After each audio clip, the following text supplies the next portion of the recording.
The other day, I was watching a foreign movie and then I saw someone eating salad with some peanuts on it. And I was like, what a confusion of flavors.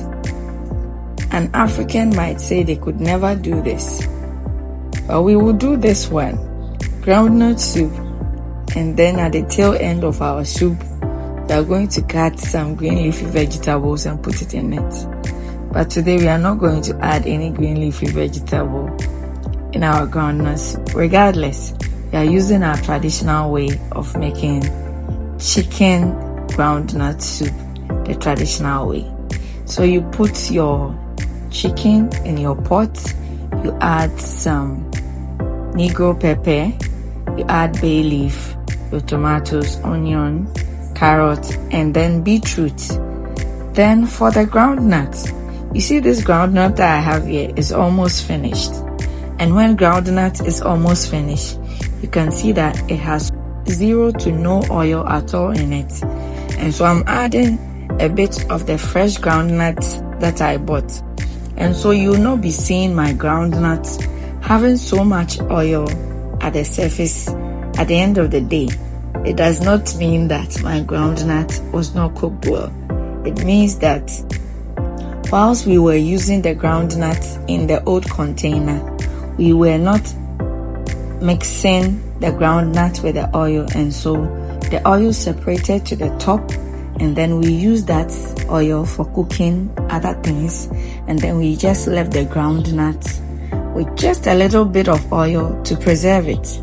And so whenever I do my groundnut soup, you will not be seeing a pool of oil on top of it. Anyway, first of all, you blend your groundnut paste with a little bit of tomato paste to give it some vibrant color. You wash your blender, come and pour it back in so that there are no leftovers in your blender. Then you bring it to a boil.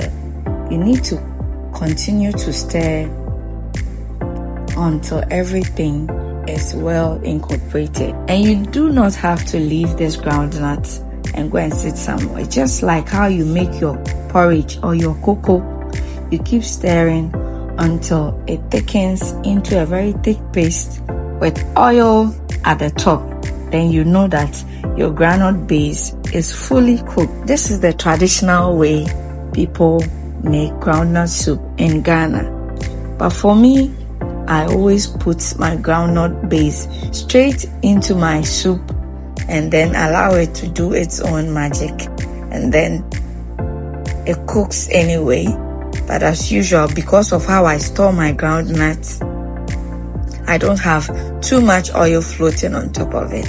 And that is not going to change the taste.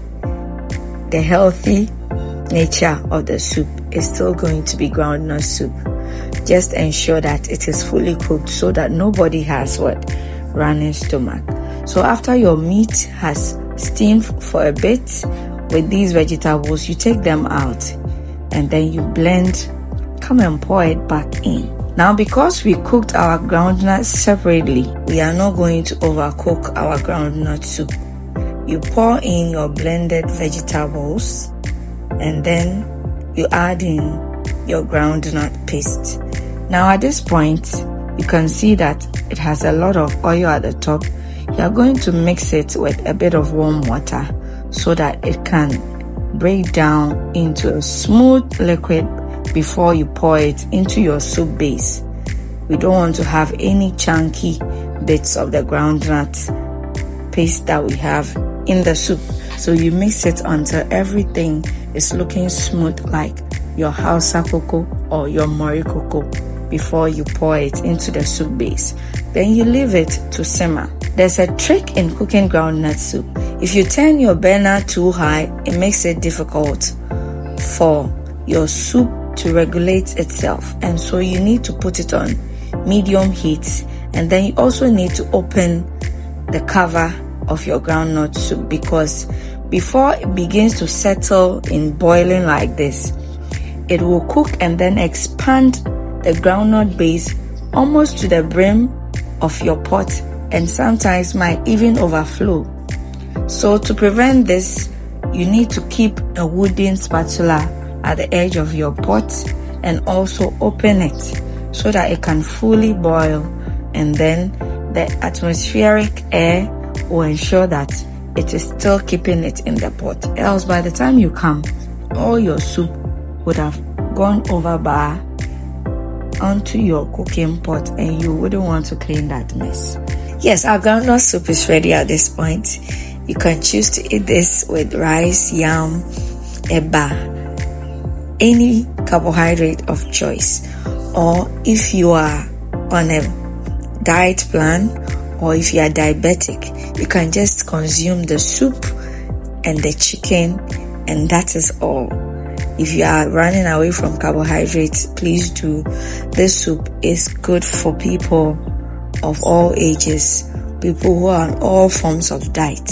If you are diabetic, if you are hypertensive, you can just take the soup and that will be it. Okay?